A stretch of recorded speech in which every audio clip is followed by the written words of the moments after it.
마가복음 1장 14절로 15절 두 구절 우리 한 목소리로 14절 15절 다 함께 읽도록 하겠습니다. 준비되셨죠? 시작. 요한이 잡힌 후 예수께서 갈릴리에 오셔서 하나님의 복음을 전파하여 가라사대 때가 찼고 하나님 나라가 가까워왔으니 회개하고 복음을 믿으라 하시더라. 아멘.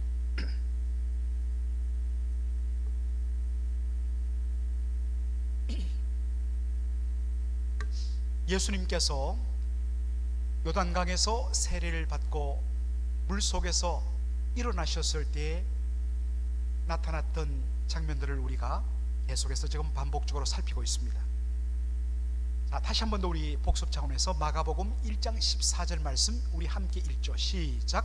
곧 물에서 올라오실 새 하늘이 갈라짐과 성령이 비둘기같이 자기에게 내려오심을 보시더니 라고 되어 있습니다. 여러분, 보통 성령께서 임하시고 성령의 은혜가 강력하게 내릴 때에 그것을 우리는 보통 불로 표현하는 경우가 많습니다. 여러분께서 이 페어팩스 혹은 메릴랜드 운전하시다 보면 길가에 교회들이 참 많은데 그 교회들 중에 여러분 이 표지를 본 성도들이 많을 것입니다. 십자가에 이 불이 휘감아 올라가는 United Methodist Church, 미국 연합감리교회의 하나의 로고입니다. 예수 그리스도 십자가를 상징하고요, 바로 성령께서 불처럼 그렇게 역사하신다 하는 그런 의미죠. 참 로고가 의미가 있습니다. 이와 같이 성령은 불로 많이 표현됩니다. 여러분들 사도행전 2장 1절로 3절에 오순절날 성령께서 임하셨을 때 그 장면을 이렇게 묘사하고 있습니다. 다 같이 한번 읽어보죠.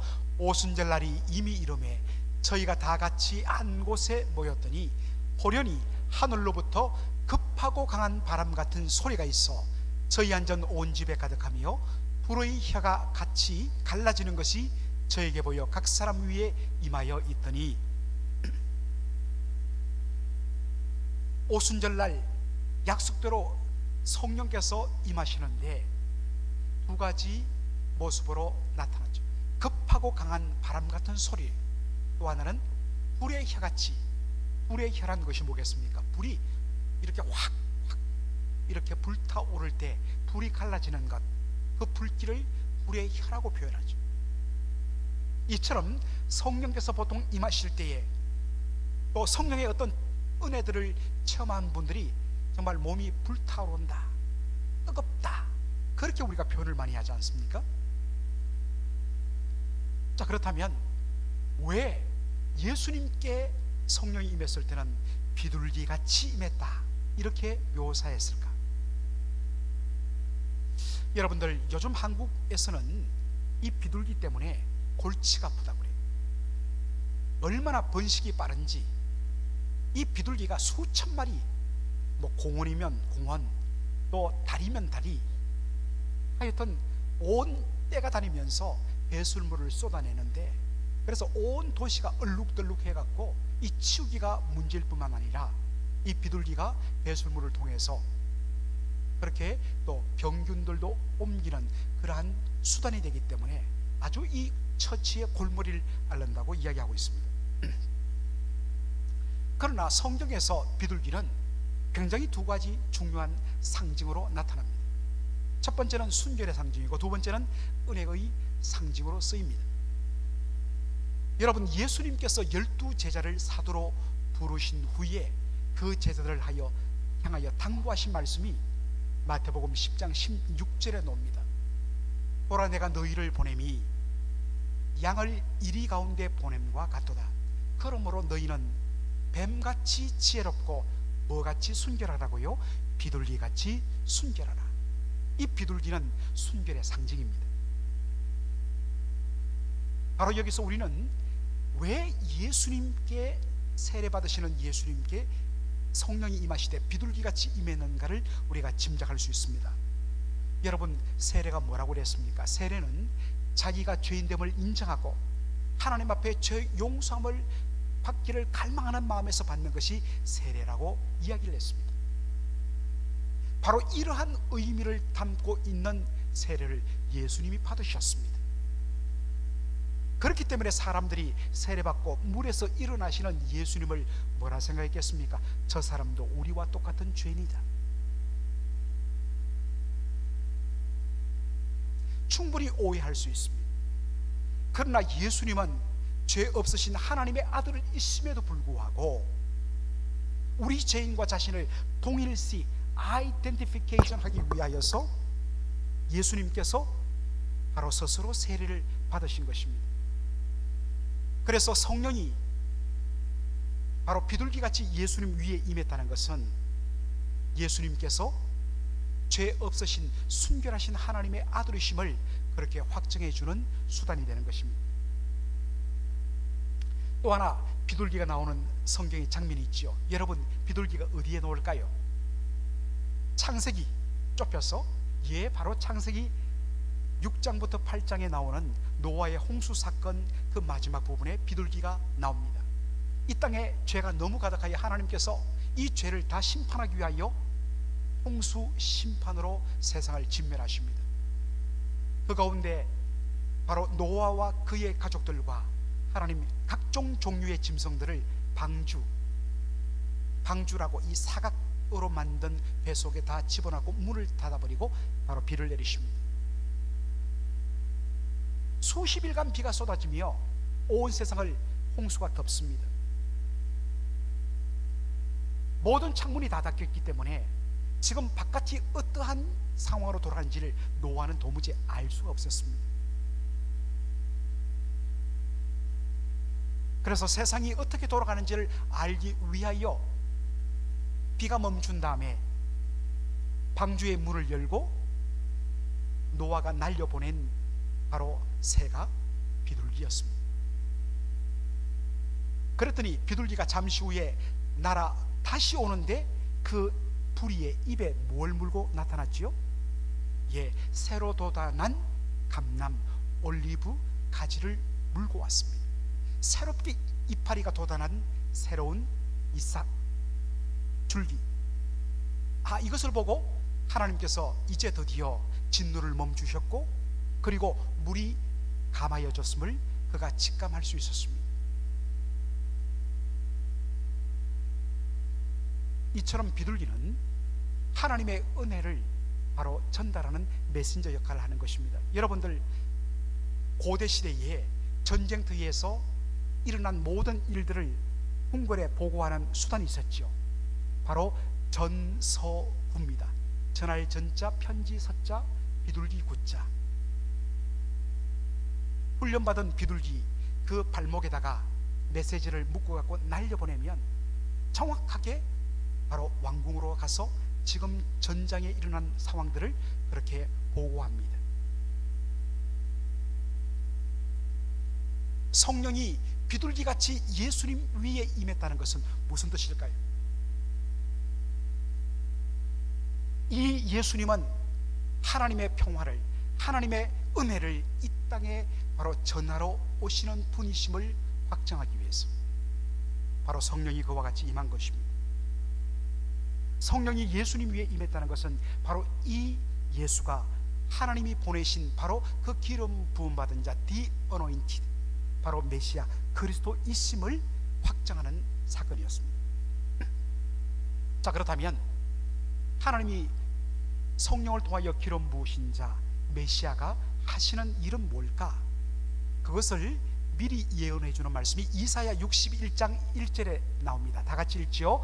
주 여호와의 신이 내게 임하였으니 이는 여호와께서 내게 기름을 부으사 가난한 자에게 아름다운 소식을 전하게 하려 하심이라.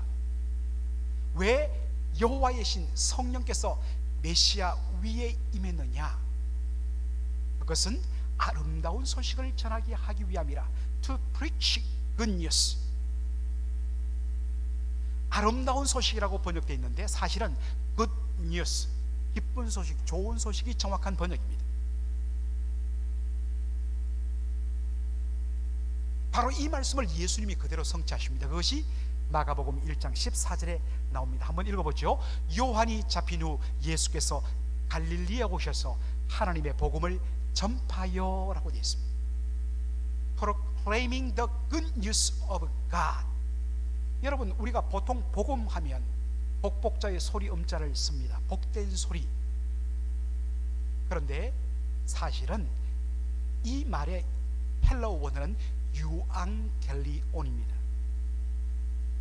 유앙겔리온이라는 것은 좋다는 말과 바로 소식이란 말, good news의 바로 의미를 담고 있습니다. 그래서 영어 성경이 정확하게 바로 good news라고 번역한 것입니다. 자, 그렇다면 예수님께서 갈릴리에 오셔서 이 굿뉴스를 전하는데 누구에게 전합니까? 누구에게? 가난한 자에게. 주 여호와의 신이 내게 임하였으니 이는 여호와께서 내게 기름 부음 받아사 누구에게? 가난한 자에게 아름다운 소식, 굿뉴스, 기쁜 소식을 전하게 하려 하심이라 라고 말씀합니다.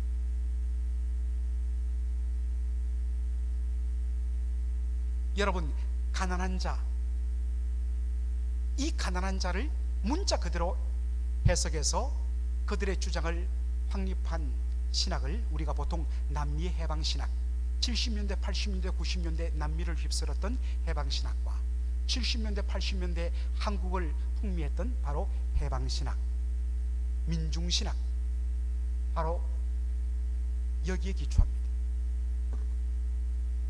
예수님께서 이 땅에 왜 오시는가? 예수님은 이 땅에 바로 권세자로부터, 부유한 자로부터 착취와 수탈을 당하는 가난한 자들을 해방하고 그들의 배고픔을 해소하기 위해서 이 땅에 오신 혁명가다, 혁명가 메시아를 그들은 주장합니다. 여러분, 이것을 우리가 어떻게 볼까요? 성경은 부당한 노동 착취 그리고 수탈을 불의로 규정합니다. 하나님은 부당하고 억울한 일을 당한 자의 울부짖음을 들으시는 공의의 하나님이십니다. 여러분, 창세기 19장에 보면 소돔과 고모라의 심판이 나옵니다. 우리가 잘 아는 대로 소돔과 고모라는 소위 호모 섹슈얼, 바로 동성애를 추구하던 동성애로 가득한 바로 음란의 도시였습니다. 하나님이 너무나 싫어하는 죄였죠. 그런데 여러분, 그 창세기 19장을 보면 하나님께서 소돔과 고모라를 심판하러 오실 때 하나님 뭐라고 말씀하시면 내가 이 땅에 바로 부르짖음을 듣고 왔다고 이야기하십니다. 여러분, 그때 부르짖음이란 이 단어의 히브리어 원어의 의미는 뭐냐면 부당한 노동 착취로 인하여 억울함을 당하는 배고프고 힘없고 가난한 사람들이 부르짖는 그 호소를 가리키는 표현이에요. 단순히 동성애 때문에 심판받은 것이 아니라 그 죄악도 마땅히 심판받지만 그것과 더불어서 이 소돔과 고모라에는 바로 가난한 자들을 경제적으로 수탈하고 착취하고 그것으로 배불리며 그 배부름으로 가지고 쾌락을 추구하던 바로 그 죄에 대해서 하나님이 심판하셨다는 것입니다.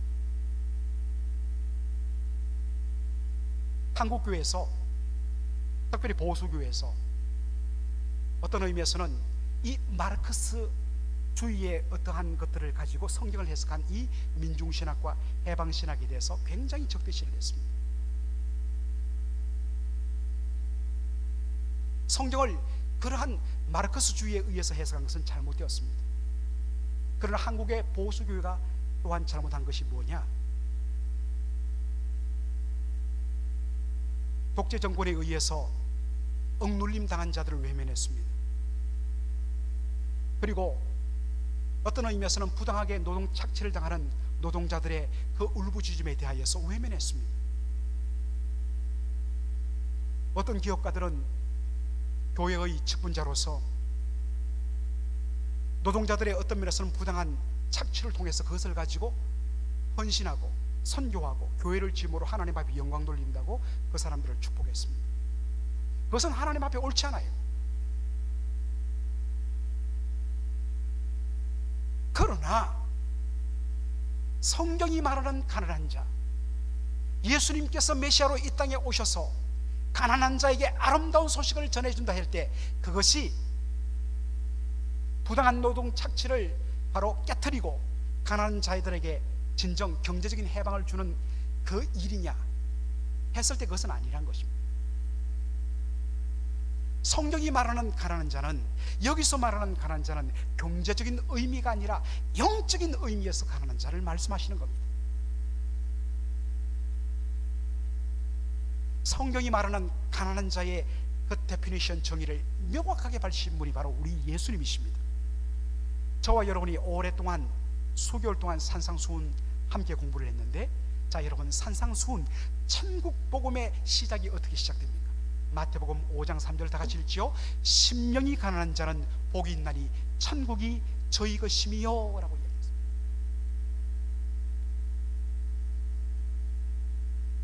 산상수훈 강의 때 여러분 정말 귀가 아프도록 여러분 배운 내용입니다. 심령이 가난하다, 이 말이 무슨 의미라고 그랬습니까? 이것을 영어로 옮기면 spiritual bankrupt라고 했습니다. 영적 파산자.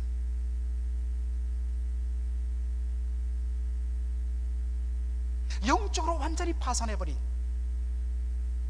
옆 사람과 상대적으로 비교했을 때 나 그래도 저 사람보다 좀 더 착하고 저 사람보다 좀 더 정직하고 저 사람보다 좀 더 의롭다고 생각하고 스스로 자부심을 가졌는데, 절대적으로 의롭고 거룩하신 하나님 앞에 딱 섰을 때에 나의 의가 얼마나 더럽고 추악하고 아무것도 아닌지를 철두철미하게 절망 가운데 발견하는 자, 이 사람이 누구냐? 심령이 가난한 자입니다. 하나님의 저울, 그림을 그리자면 하나님의 저울 위에 자신의 나름대로 괜찮다고 생각한 존재를 올렸는데, 하나님의 저울에 바늘이 하나도 움직이지 않고 제로 상태에 그대로 머물러 있는 것, 이게 뭡니까? 심령이 가난한 자입니다. 누가 복 있는 자인가? 자신이 심령이 가난한 자, 하나님 앞에 spiritual bankrupt 인 자인 것을 발견하는 자가 복이 있다고 했습니다. 자신이 하나님 앞에 그와 같은 존재임을 발견할 때 그 다음에 일어나는 자연스러운 반응이 뭐라고 그랬습니까? 애통한다고 그랬습니다. 슬퍼운다고 그랬습니다.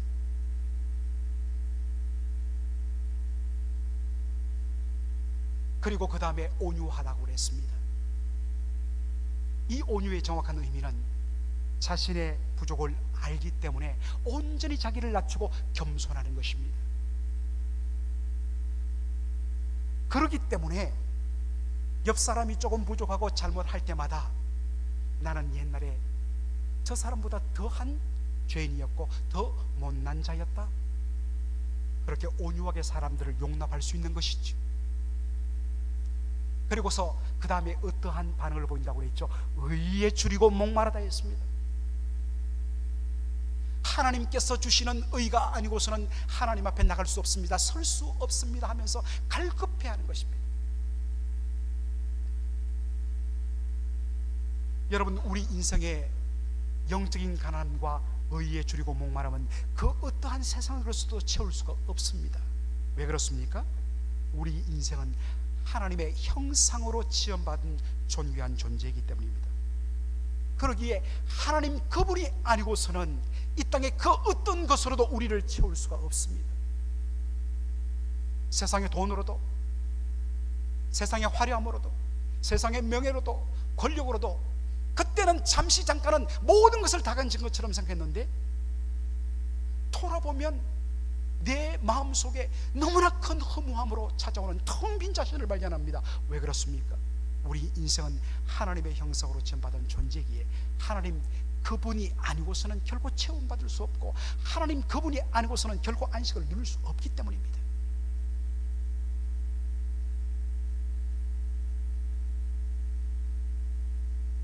이것을 알지 못하고서 오늘도 그것을 쫓고 추구하는 인생, 참으로 안타까우지 않을 수가 없습니다.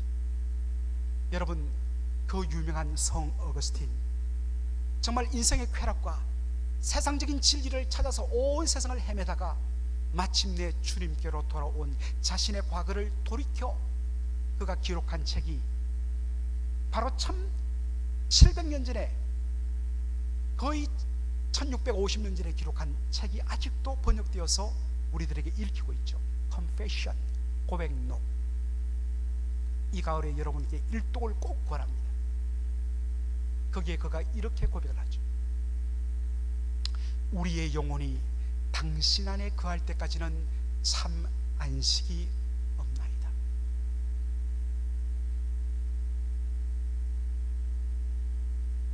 우리 영혼이 하나님 안에 거할 때까지는 안식이 없다는 것입니다.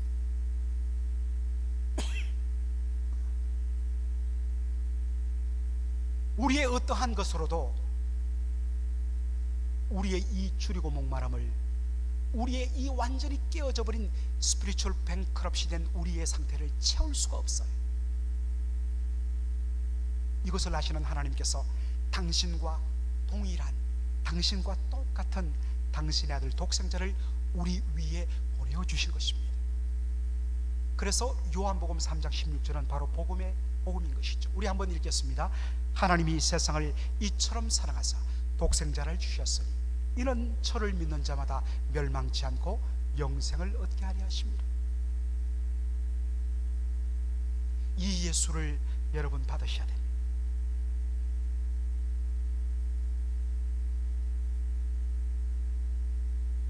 자, 오늘 본문의 가장 중요한 부분을 우리가 살피죠. 마가복음 14장 15절을 우리 다 함께 다시 한번 읽도록 하겠습니다. 예수께서 갈릴리에 오셔서 하나님의 복음을 전파하여 가라사대 때가 찼고 하나님 나라가 가까웠으니 회개하고 복음을 믿으라 하시더라. 여러분, 예수님께서 하나님의 복음을 전파했는데, preaching, proclaim the good news of God, 하나님의 복음을 선포했는데 그 선포의 내용이 뭐냐? The kingdom of God is near. 하나님 나라가 가까웠다. 어떤 영어 성경은 The kingdom of God is at hand. 손으로 잡을 만큼 가까이 왔다는 것입니다. 예수님이 전하시는 하나님의 복음은 바로 kingdom of God, 하나님의 나라였습니다. 여러분, 말씀드렸던 것 같이 우리 한국교회는 전통적으로 하나님 나라 천국을 시간적으로는 미래에 죽어서, 그리고 공간적으로는 저 하늘 저 끝에 있는 낙원에 들어가 안식을 누리는 것으로 우리는 천국을 많이 이해했습니다. 그래서 천국을 천당, 하늘집, 하늘천 집당으로 그렇게 번역하기도 했습니다. 분명히 우리가 마지막으로 누릴 하나님 나라가 있습니다. 그런데 예수님께서 말씀을 전하셨을 때, 하나님의 복음을 전하실 때 하나님 나라가 가까웠다고 했을 때, 이때 하나님 나라는 어떤 개념인가? 모든 학자들이 동일하게 일치하는 내용이 바로 뭐냐? 하나님 나라는 장소가 아니라 하나님 나라는 하나님의 통치, 하나님의 주권, 하나님의 통치, God's reign이라고 하는 것입니다. 무엇이 하나님 나라인가? 하나님의 통치가 이루어지는 것이 하나님 나라다.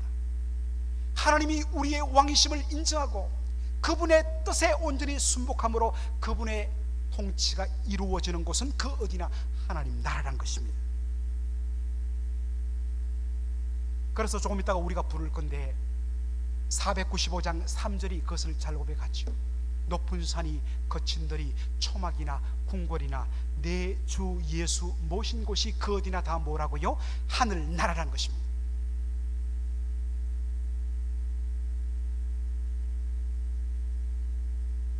우리 예수 믿는 사람들에게는 우리의 어떤 환경도 잘 살 수도 있습니다. 물질적으로 부유할 수도 있습니다. 물질적으로 가난할 수도 있습니다. 그러나 그것이 잘 사는 것, 못 사는 것이 아닙니다. 진짜 잘 사는 것은 예수님이 내 안에 거하시며 그분이 나를 다스릴 때에 내 안에 이루어지는 하나님 나라가 이루어질 때 바로 잘 사는 것입니다.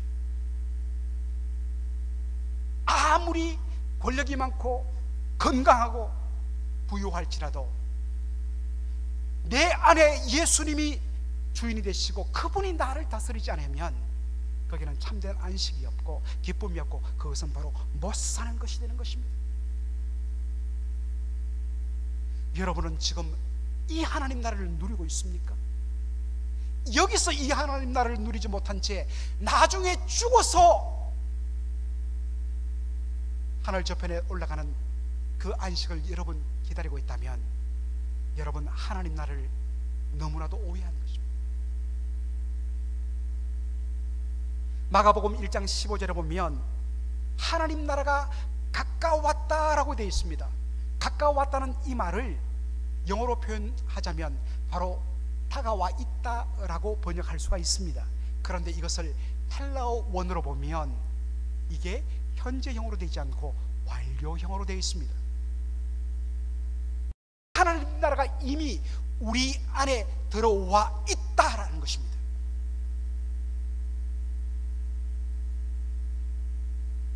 우리 안에 이미 들어와 있는 이 하나님 나라를 어떻게 내가 경험하고 누릴 수 있느냐? 하나님 나라는 하나님의 통치라고 했습니다. 하나님이 내 인생의 왕이시요 주인이심을 고백하며 그분의 말씀의 통치에 온전히 나를 처굴복시키며 그분의 뜻이 내 삶 속에 이루어질 때 뭡니까? 하나님 나라, 그 나라를 누릴 수 있는 것입니다.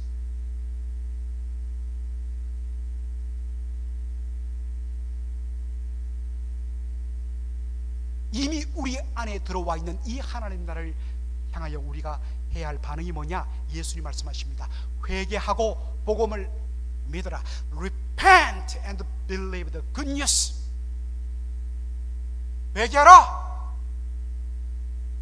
보통 우리는 회개를 감정적인 차원에서 이야기해서 양심의 가책을 느끼고 찔림을 가지고 그것 때문에 아파하고 울고 용서를 구하는 것, 이것을 우리는 회개라고 이야기합니다.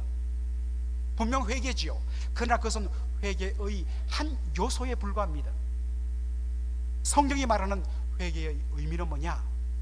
Turning away from입니다. 뭐뭐로부터 돌아서는 것, 이게 회개입니다. 하나님 나라가 이미 들어와 있으니 회개하라 하는 건 뭡니까? 하나님 나라 반대되는 것으로부터 하나님 나라로 돌아서라는 것입니다. 하나님 나라는 하나님이 왕이 되시고 그분이 온전히 주권을 가지고 그분의 말씀으로 통치하고 다스리는 나라가 하나님 나라입니다. 그렇다면 하나님 나라 반대는 무엇입니까? 하나님 나라 반대는 내가 내 인생의 주인이 되고 내가 내 인생의 왕이 되고 그래서 오직 내 뜻, 내 탐욕대로 이루기를 원하고 오직 내 자랑, 내 영광, 내 기쁨만이 나의 삶의 목적이 되는 그것이 뭡니까? 하나님 나라 반대입니다. 하나님 나라 반대는 지옥입니다. 물론 지옥은 영원한 형벌의 장소고 정말 끝없는 고통과 아픔의 자리입니다. 그러나 본질적으로 하나님 나라의 반대에는 지옥은 하나님이 없는 곳입니다. 하나님이 마땅히 앉아야 할 그 자리에 내가 앉아있는 것, 그것이 지옥입니다.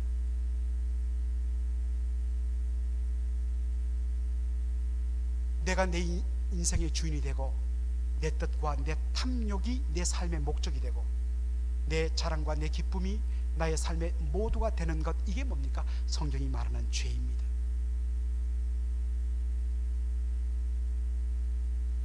돌아서라는 것입니다.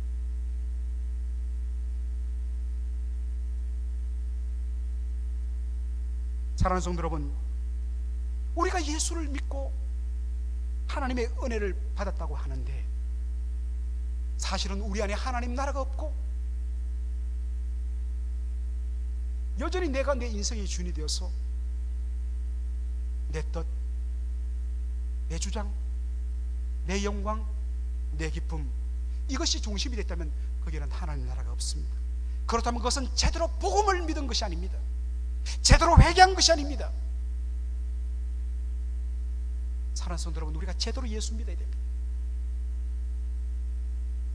한영직 목사님께서 마지막으로 남기신 메시지가 예수 잘 믿읍시다 였습니다. 무엇이 예수 잘 믿는 것인가? 복음으로 돌아가는 것입니다. 회개하는 것입니다. 얼마든지 우리가 예수 믿고 구원받았고 하나님의 자녀가 되다 하면서도 여전히 내가 내 인생의 주인이 되고 내 목소리 내야 되고 내 뜻이 관철되어야 되고, 그것은 하나님 나라가 아닙니다. 여러분, 우리가 제대로 예수 믿으십시다.